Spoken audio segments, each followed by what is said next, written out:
हम सारे ही रेडियो वाले दे दे क्या जादू की झप्पी। चलो चलो हाय मेरे साथियों, माइक दे दिया, जोरदार ताली हो जाए। आप सबसे ना एक रिक्वेस्ट कर रहा हूँ, बस एक। अब तक आप सब सुनते थे हमें, अपने माँ बाप की कसम खाओ, देखने के बाद सुनना मत छोड़ना प्लीज। अच्छा, आप सभी का बहुत बहुत स्वागत है। पहले एक बात बताइए, आज आप रेडियो से निकल के टीवी पे आए हैं, कितना खुला खुला महसूस कर रहे हैं आप में से कई लोग होंगे जो जीतूराज को सुनते हुए बड़े हुए होंगे, एंड आज शायद अपने 25-30 साल की करियर में पहली बार पूरी तरह से कैमरा के आगे खड़ा हूं। अर्चना, वाह, क्या बात है। कपिल पाजी, बहुत बड़ी बात। आपका जादू। पूरी तरह से खड़े हैं आप कैमरा के सामने। हम कैमरा कहाँ डालें जो आपका चेहरा दिखे हमें? पाजी, आज तक हम इतना भी नहीं देख पाए, आप ले आए, ये इतना भी नहीं पता था हमें। भाई एक बात बताइए, जो आप हमेशा, आपका फेस आज तक किसी ने देखा, ये कोई स्ट्रेटजी है या आपने उधार ले रखा किसी से बहुत ज्यादा? ये एक बहुत बड़ा प्लान है जिसको रिवील करने का समय अभी आया नहीं है। तो फिलहाल चूंकि रेडियो यानी आवाज है, इसलिए अभी भी जो आप देख रहे हैं वो सिर्फ आवाज ही है। ये जीतूराज है या नहीं, यू डोंट नो। शायद किसी और को उठाकर भेज दिया लेकिन है। ऐसा क्या किया आपने, क्या मुंह दिखाने लायक नहीं?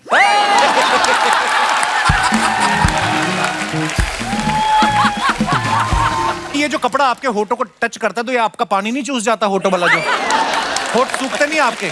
कुछ आदतें हो गई है तो वो लग जाता है। आप खाली फेस पे ही लगाते हैं मास्क? पर जी, तो ऐसे कितने लोग हैं कि जो जानते हैं कि आप जीतूराज, आपका चेहरा उन्होंने देखा है, आपकी फैमिली के अलावा? कुछ ही लोग अच्छा, होंगे बिसाइड्स। हाँ, ये रेडियो हमारे वालों ने तो देखा ही है, अच्छा, कि उसको कोई फायदा नहीं कोई फायदा नहीं है।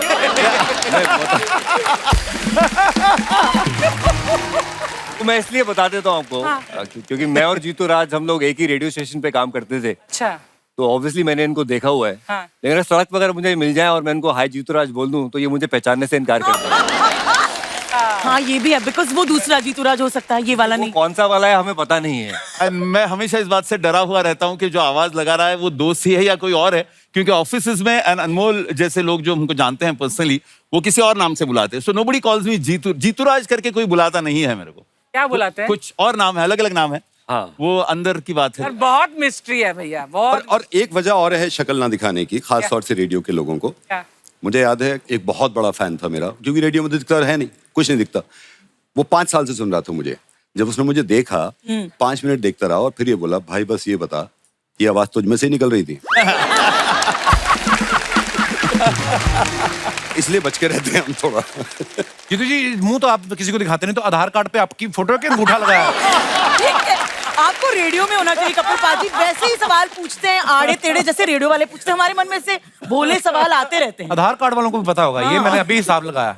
आधार कार्ड वालों को मेरा सही नाम भी पता है। मैं अपने दर्शकों को बता दूं कि आकाशवाणी द्वारा जब एफएम लॉन्च किया गया था तो जीतूराज देश के पहले आरजे बने, और ये देश के पहले आरजे हैं जिन्हें इंडिया में बेस्ट आरजे के लिए इंटरनेशनल अवार्ड मिला है, और कुछ हफ्ते पहले इन्हें 3 गोल्डन माइक अवार्ड्स भी जीते हैं। और मजे की बात यह है कि ये सारी इंफॉर्मेशन इन्होंने ही हमें दी है।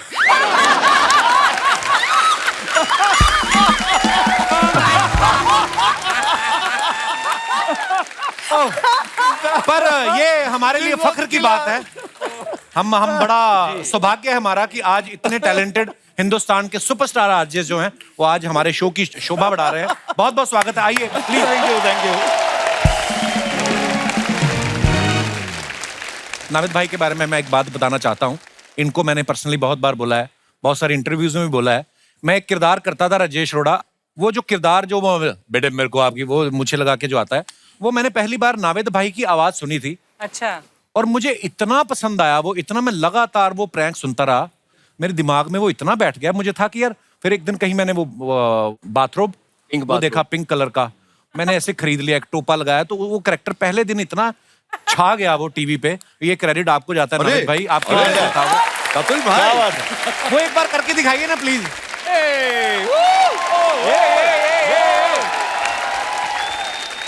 अक्सर होता है जब किसी के रिश्ते की बात हो, तो मैंने एक लड़के को फोन किया था कि हमने आपका प्रोफाइल देखा है मैट्रिमोनियल साइट पे, मेरी लड़की है, आपका फोटो देखा। तो जनरली क्या होता है, फोन जब करते हैं जब लड़का पसंद आ जाए। तो मैंने कहा बेटा मैं देना आपका बड़ा फोटो देगा। बराबर। मैंने आपका फोटो देखा, बेटा आप मेरे को बिल्कुल पसंद नहीं आए।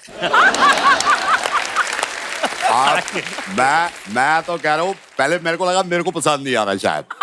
मैंने अपनी वाइफ को दिखाया, कहते फिटे मुंह, ये तो मेरे को बिल्कुल पसंद नहीं आ रहा, ये है ही नहीं इस लायक, तो मैंने इसलिए आपको कॉल किया है। तो ये यहाँ से डेवलप हुआ था and I am so happy कि कपिल भाई ने उसको वहां पहुंचा दिया। और तो ये कपिल भाई के लिए भाई तालियां यार। ये जन्मदाता उसके आप हैं। मलिश्का से हम पहले बहुत बार मुलाकात कर चुके हैं अपनी फिल्म की प्रमोशन के लिए, मेरा इंटरव्यू भी लिया था। बड़ा अच्छा बोलती हैं ये। मलिश्का घर से ऑडियंस लाई हो? सीरियसली? मेरी टीम है रेडियो वालों की। हैं? तो फिर तभी हेलो मैं बोलो। कहूँ इतनी सारी लेडीज एक ही अरे साथ। ये सारी मेरी टीम है कि नहीं? हेलो बोलो फिर देखो।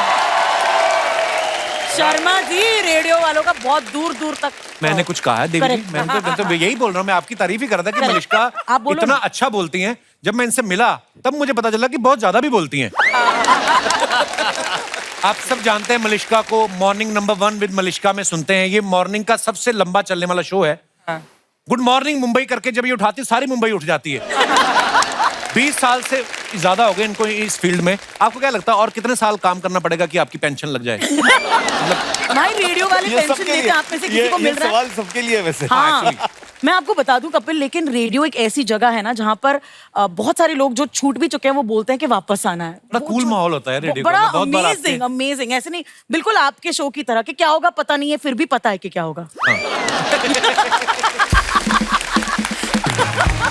अच्छा, मॉर्निंग शो वालों को ये भी बड़ी दिक्कत होगी है ना, कभी बर्थडे जैसे साल में सबका एक बार तो आता ही है, कोई कैसा भी हो। तो रात को कभी ज्यादा हो गई हो, हैंगओवर में शो करना पड़े, गुड मॉर्निंग मुंबई, और अंदर मलिश्का ऐसे कर रही होगी। कभी हुआ है? बहुत बार। आप तो आज भी हैंगओवर में लग रहे पांडे। पांडे जी टी टोटलर है लेकिन, है ना? हाँ, मैं- पांडे जी टी टोटलर हैं, चाय पीते हैं खाली चुस्कियां। हाँ बस कुछ खाता पीता नहीं हूँ मैं, लेकिन नहीं, बहुत अच्छी बात है। और कुछ? और पाजी एडिट नहीं होता, लाइव होता है। हाँ, live होता तो है। मतलब ये सोचिए जो सारे शोज लाइव होते हैं? मोस्टली नॉर्मली लाइव होता है। हमें लाइव वाह, माइक ऑन किया, गाली गलौज कर दी by mistake, it is over, career का एंड। सोचो हमने कभी गालियां दी ही नहीं, इतना लंबा करियर चल रहा है। एक अंदर की बात है जो शायद जो रेडियो आपकी को सारी बातें अंदर की है ना, मैं देखा।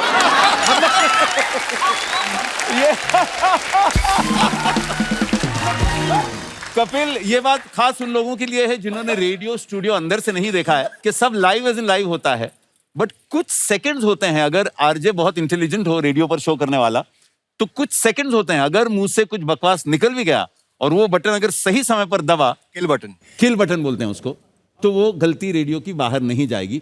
बट ये बहुत कठिन काम है, that is one of the most impossible things. अशक्य होता है। अभी दबाया आपने वो किसी ने, button हाँ, मैं live। I was about to ask, मैंने तो किसी नहीं ने दबाया, अब हमारा स्टूडियो से हटा ही दिया गया अब तो वो। अच्छा, हटाया दिया। पर आपको पता है जब से आपने गुड मॉर्निंग मुंबई करके लोगों को उठाना शुरू किया ना, जब तक आप नहीं करती थी शो, उसके पहले अर्चना जी ने एक मुर्गा हायर किया था।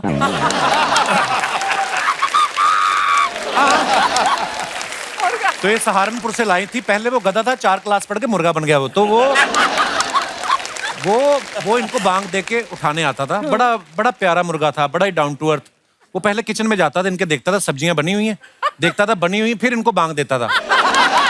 तो मैं एक दिन इनके घर गया, मैंने पूछा कि ऐसे किचन में क्यों जाते हो? कहता जी मेरे बाप दादा हम लोग पुश्तैनी काम करते आ रहे हैं, तो दादाजी और पिताजी दोनों बांग देने आए थे, आज तक पता नहीं चला कहाँ है। तो जिस दिन आपका शो आया ना, जैसे आपने मुंबई को उठाया, उसी रात इन्होंने मुर्गा उठा लिया वो। तो मतलब मत रो मुर्गे। जब पांडे जी को आप देखो ना, इतना भोला भाला चेहरा, तो इनकी, लेकिन अगर आप आवाज सुनो, बड़ी लगता नहीं कि इतनी बेहतरीन दमदार आवाज इनकी होगी। नॉर्मली ऐसी आवाज लड़के के बाप की होती है, लड़कों की, इनकी खुद की है। भाई आपको कभी किसी ने हल्के में लिया है? मतलब आपने कभी किसी को प्रपोज किया हो तो उस लड़की ने कहा हो कि इतनी भारी आवाज मैं तो दब जाऊंगी भाई मैं, ऐसा हुआ कभी पांडे जी आपके साथ? नहीं, पर साधारण इंसान जब जिंदगी में मिलती है तो दिखता एकदम कैसे दिखता हूँ, तो ये वो, मैंने कहा जी आप बिल्कुल सही कह रहे हैं। ये बड़ा बेस यार। हाँ भाई, इतना ही बोलना पड़ता है बस। जी आपने बिल्कुल सही कहा, जी क्या प्रॉब्लम थी। तो अच्छा, अपना स्केल होता है, आप जहाँ पे सेट कर लो, है ना? जैसे मेरे को आदत है, इतने लोग बैठे हुए हैं, अच्छा ये आपको पता है, ये स्केल होता है। नहीं, नॉर्मल कभी कोई, मैं 1-2 बार किसी हीरोइन को बहुत पसंद है तो उसको, तो नेक्स्ट प्रोजेक्ट आपका क्या है? तो मुझे लगता है कि बेस वाली आवाज अच्छी लगती है लोगों को। उसके रीजन है उसके पीछे जी। जी, जब क्राउड बहुत होता है तो आप हाई पिच में बात करते हो और कैसे यार कपिल दुम बैठे ना। हाँ। लेकिन पर्सनल जिंदगी में मेरी बहुत बेस में आवाज है। हाँ। लेकिन इतनी बेस है कि वो वाइब्रेशन होता है तो हाँ जी, में क्या भी। चल रहा है ये मेरा व्यक्तिगत आवाज नीचे है। ऐसे होता है कुर्सी में, है ना? बच्चन साहब को बड़े पर्दे पे देखे हैं थिएटर में, तो जिस कुर्सी पे आप बैठे होते वो थोड़ी नीचे गर गर करती। रजा मुराद साहब भी, हमारे शहर की कुछ औरतें आपके गांव की तरफ आई हुई हैं। ऐसा तो होता है ना।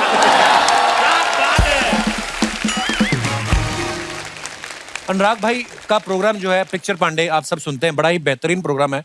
ये मोहल्ले की आंटियों से भी ज्यादा तेज ना गॉसिप सुना देते हैं फिल्म वालों की। आपके पास इतनी इन्फॉर्मेशन आती कहाँ से पांडे जी? सोर्स बहुत है मेरा, नेटवर्किंग बहुत अच्छी है मेरी। हाँ, तो नेटवर्क इज नेटवर्थ। तो अपन ने वही कमाया सिर्फ नेटवर्किंग के जरिए। आप जैसे दोस्त हैं सब इन्फॉर्मेशन देते रहते हैं, भाई ऐसा हो गया है, क्या बात कर रहा है, क्या प्रूफ है भाई, ये प्रूफ है, बस वो ऑनर बोल देते हैं। हमारे उधर नेटवर्क को पंजाब में चुगली कहते हैं। आओ बहन चुगली करें। ऐसे पता है जब कोई फिल्म स्टार ये भूल जाता है ना, मैंने अपनी वाइफ को दूसरी एनिवर्सरी पे क्या गिफ्ट दिया था, तो वो अनु कपूर साहब को फोन करते हैं, वो फिर बताते हैं, ओ जी आप कांस में गए थे, वहां पे आपने घुटनों के बल ये दिया था। कभी किसी ने आपसे ट्रिविया लेने के लिए फोन किया? कई बहुत सारे लोग हैं, बहुत सारे। उनकी पुरानी फिल्म नहीं मिलती है। मैंने आज तक तकरीबन 9-9,500 फिल्में देखी हैं। बाप रे। हाँ, और मुझे वहाँ याद रहता है, मतलब अच्छा जी। और वही घर में मार इसी बात पे पड़ती थी कि तुमको याद रहता है कि बच्चन ने कौन सा शर्ट किस हीरोइन के साथ कब पहना था और ये गाना कब गाया था। ये याद नहीं रहता है कि इसका मैथ्स क्या करने का है। अब नहीं याद रहता तो नहीं याद तो रहता। घर वाले डांटते थे इस बात बहुत जम के। मेरे फादर डॉक्टर हैं और खानदान प्रतिष्ठा, क्या कर रहे हैं आप, ये ऑर्केस्ट्रा जाके वो बीच में ड्रम बांध के नाचेंगे आप? मैंने हाँ हाँ करता था। जब आपको पहली बड़ी सैलरी मिली तो आपने पिताजी के सामने नोट गिने? ये देखो हैं? अरे मजाक मत करो यार, अभी बताता हूँ 8 साल पहले हुआ। अच्छा। एक मैं शो होस्ट कर रहा था, बहुत बड़ा शो, सोनू निगम साहब, सुनी थी, बहुत बड़ा शो हिंदुस्तान का। पापा मम्मी आए हुए थे, तो मैंने कहा पापा शो देखते हैं। देखा, मैंने कहा पापा कैसा लगा शो? अरे बहुत बढ़िया, क्या बात है। और सोनू ने बहुत अच्छा गाया और सुनी तो कमाल थी, तुम भी कुछ किया करो। हम कलाकारों के साथ यही हाँ, प्रॉब्लम हाँ। है। ये प्रॉब्लम है, प्रॉब्लम तो है, बहुत बड़ी पूरी प्रॉब्लम है। दुनिया जीत सकते हैं, हाँ। मम्मी पापा का दिल जीतने के लिए कुछ एक्स्ट्रा करना पड़ता है, मतलब खून वून निकालना। मुझे पता नहीं क्यों लगता है मलिश्का आर्जन होती गुंडी होती है कहीं ना। हाँ ऐसा लगता है। हफ्ता अनमोल आपकी बॉडी बड़ी अच्छी, जिम में जाते रहते हैं, पर्दे के पीछे क्यों काम करते हैं? पर्दे के आगे कभी आपका मन नहीं किया? अपने आप को कपिल शर्मा शो के लिए बचा के रखा हुआ था यार। क्या बात और है आजकल भाई छाया हुआ है पूरा, हाँ। सोशल मीडिया में छाया हुआ है। क्या बात है। कपिल, आपने उनसे ये पूछना चाहिए कि सारे हिंदुस्तान के आरजेज में सबसे लकी आरजे ये है। पूछिए क्यों? कैसे? हर आरजे जो होता है वो कभी ना कभी ऐसे सोचता है कि किसी फिल्म स्टार के साथ मेरे को डेट पर जाने को मिल जाए, ओ किसी फिल्म स्टार के साथ हो ना हो मेरी शादी हो जाए यार। इसको बता रहे हो, हर हफ्ते सोचता है। एक ही आरजे होगा पूरी दुनिया में जिसका ये सपना हकीकत में तब्दील हो गया। हो गया। आप जानते हैं ये शख्स जो यहाँ बैठे हैं ये किसके शौहर हैं? जोर से बोलो भैया। I think you stand up and bow. Amrita, thank you so much for marrying a boy. Amrita Rao, thank you so much radio इस फील्ड की इज्जत को आसमां पर पहुंचाने के लिए। And thank you Anmol. आप तो ऐसा कह रहे हैं जैसे शादी से पहले जेल में थे ये। पर ऐसे मतलब उन्होंने, देखिए प्यार मोहब्बत हो जाता है पर उसके लिए मुंह भी तो दिखाना पड़ता नहीं जीतू भाई। अगर आप किसी को मुंह ही ना दिखाएं और आप एक्सपेक्ट करें कि मेरी भी किसी एक्ट्रेस से शादी हो। बिना मुंह दिखाए इतने साल रेडियो पर हूं, यानी भी और कम से कम 50 साल, तो मेरी पेंशन का कोई बंदोबस्त नहीं है। बहुत बढ़िया। जब मुंह दिखाने लगूंगा उसके बाद कुछ और 50 साल काम करूंगा। वाह वाह, तो अगले 50 साल चलती रहेगी ये क्या बात। बात, बहुत बढ़िया। क्या बात। भगवान करे आप इतने साल रेडियो करते रहे, इतने साल सारी दुनिया चली जाए, अकेले करते रहो आप। बहुत, देखिए रेडियो में इतने साल हो गए, सभी को काम करते हो, लेकिन एक बात तो मानना पड़ेगा, हमारा तो एक ही है गुरु, वो है हमारे चाचा, जिन्हें हम बड़े प्यार से बोलते हैं। जी हाँ भाई और बहनों, बिनाका गीत वाला में आप सभी का स्वागत है। जी हाँ, अगले पायदान पर है सिलसिला फिल्म का गाना जिसे गाया है लता मंगेशकर, अमिताभ बच्चन ने। शिवहरी का म्यूजिक, यश चोपड़ा की फिल्म का ये गाना सिर्फ आपके लिए भाई और बहनों, हम हैं अमीन सयानी। हाँ, क्या बात है, क्या बात है पंडित जी। नानद भाई, आप सबको जब मुर्गा बनाते हो, किसी ने कभी गुस्सा नहीं किया कि आज मंगलवार है आपने मुझे मुर्गा बना दिया? मतलब ऐसे मैंने सुना सिर्फ आप लोगों के साथ नहीं करते, आप अपनी मम्मी को भी प्रैंक करते थे आप, कभी सब्जी वाले की आवाज निकाल कर, कभी कुछ। शुरुआत वहीं से हुई थी। पहले तो मैं ये बता दूं, मुर्गा जो है ना, वो आप इस बात से अंदाजा लगाइए मैं आपसे कितनी मोहब्बत करता हूँ। आपके चक्कर में कितनी गालियां सुनी है मैंने। तो किसी ने मुझे कहा था कि यार एक भाई साहब हैं, उनका मुर्गा बना दो। तो मैंने कहा ठीक है, उनके बारे में बताओ। क्या लगा मेरे चाचा हैं। मैंने कहा क्या करते हैं? कह रहा गाली देते हैं। मैंने कहा इसके अलावा बता। कह रहा नहीं वो बिजनेस करते हैं। और उसने कहा कि इन्होंने ना अपना मोबाइल फोन जो है ना, उसका बिल देर से जमा किया था, अब इस बात पे कुछ कर दो। तो मैंने फोन किया, मैंने ऐसे ही बोला, सर वेरी गुड इवनिंग, आपकी मोबाइल कंपनी से मैं बात कर रहा हूँ। आपने मोबाइल फोन का बिल देर से जमा किया था, आपके मोबाइल फोन की तार काट रहे हैं। ये गुस्से में यही भूल गया मोबाइल में तार नहीं होता। कह रहा तार काट के देख तू। मैंने कहा सर तार तो कटेगा। हमने साउंड इफेक्ट डाला, कच्चे से तार काट दी। मैंने कहा सर फोन डेड हो गया आपका। अब ये गुस्से में यही भूल गया कि मुझसे बात कर रहा। कह रहा तूने मेरा फोन डेड कर दिया, अब तू डेड है, अब डेड है तू। इस आदमी ने मुझे गालियां देनी शुरू करी। अच्छा मैं भी इंसान हूं, एक लेवल पे आके लगती है। जब मुझसे बर्दाश्त नहीं हुआ तो मैंने कहा सर सॉरी, आरजे नवेद बोल रहा हूँ। ये सुनने के बाद सबसे बड़ी वाली गाली दी। मेरे तो उस दिन अरमान ही खत्म हो गए। मैंने कहा कर क्या रहा था मैं अब तक। फिर ये बहुत चिल्लाने लगा। मैंने कहा सर सॉरी। कह रहा सॉरी वॉरी कुछ नहीं जी, केस करेंगे तुम पे। समझता क्या है तूने कॉल कर दिया उठा के, तू देखते ही नहीं कौन है, कैसे है, किस पोजीशन में है, कैसे लेटा है, कैसे बैठा है, पहना क्या है, कुछ पहना भी है नहीं पहना, तुमने उठा के कॉल कर दिया। और गाली दे रहा। मैंने कहा सर ये सिर्फ एक प्रैंक है, एक सेगमेंट है, इसमें आदमी मुर्गा बनता है, वो हंसता है तो एक वॉशिंग मशीन फ्री मिलती है। ये आदमी 5 सेकंड के बाद ऐसे था। यार दुबेद मजा आ गया यार। God bless you. ऐसे ही करता रहे। मैंने कहा सर मैं यही कह रहा था आपसे, मैं यही तो कह रहा था, इतने झगड़े की क्या बात थी यार, चलिए फिर कभी बात करता हूँ। कहता हेलो वॉशिंग मशीन, कह मुर्गा तो आप बनाया तेरा। फिर शुरू हो गया गड़गड़ करके। और मैंने अपनी मॉम पे एक बार ट्राई किया था। मैं बचपन से ही ना सब्जी वाले की आवाजें निकालता था। हमारा घर 4th फ्लोर पे था और अम्मी ऊपर बैठी रहती थी। अम्मी सो रही है, नीचे चला गया, ए आलू ले, भिंडी ले, कोरी है, तोली ले, ये सब्जी ले। तो अम्मी उसी आवाज से सोती थी, उसी से उठती थी। जैसे सब्जी वाला है तो उठ जाती थी। तो मैं जाके नीचे वाला, वो बेचारी नीचे उतर के आती थी, फिर डांटती थी। तो ये मुर्गे की शुरुआत वहीं से हुई थी। एक बार मुझे याद है, मैंने अपनी अम्मी को अपनी कलीग के साथ मिलके फोन किया और उनसे कहा कि ये कहो। अच्छा मुझे भी अंदाजा उस दिन हुआ था कि माँ तो मेरी है ये। मैंने कहा ये कहो कि नवेद ने शादी कर ली है मुझसे और आपका एक पोता भी आज तक बताया नहीं है। Oh my God. अब उस लड़की ने फोन किया, वो बोली कि अम्मी बुरा मत मानिएगा, मैं नवेद की बीवी बोल रही हूँ। तो अम्मी बोली या अल्लाह कौन? नवेद की बीवी। अम्मी ने कहा 21। बोली आप घबराइए मत, हम आपका ख्याल रखेंगे, आपका पोता भी। अम्मी बोली नहीं घबरा नहीं रही, 21। फिर वो कहने लगी, अब वो मुझे इशारा कर रही, क्या कह रही है 21? बोली अम्मी आप बेफिक्र रहिए, मैंने नवेद को भी समझा लिया, हम आपका जिंदगी भर ख्याल रखेंगे, हमसे गलती हो गई, आप हमें एक्सेप्ट कर लीजिए। बोली नहीं बेटा 21। तो तनिष्का बोली अम्मी आप 21 क्या कर रही हैं? बोली 20 शादियां तो कर चुका है ऐसे कर करके, तुम 21 भी हो, तुम भी आ जाओ, तुम्हें भी ले। मिस स्मार्ट है।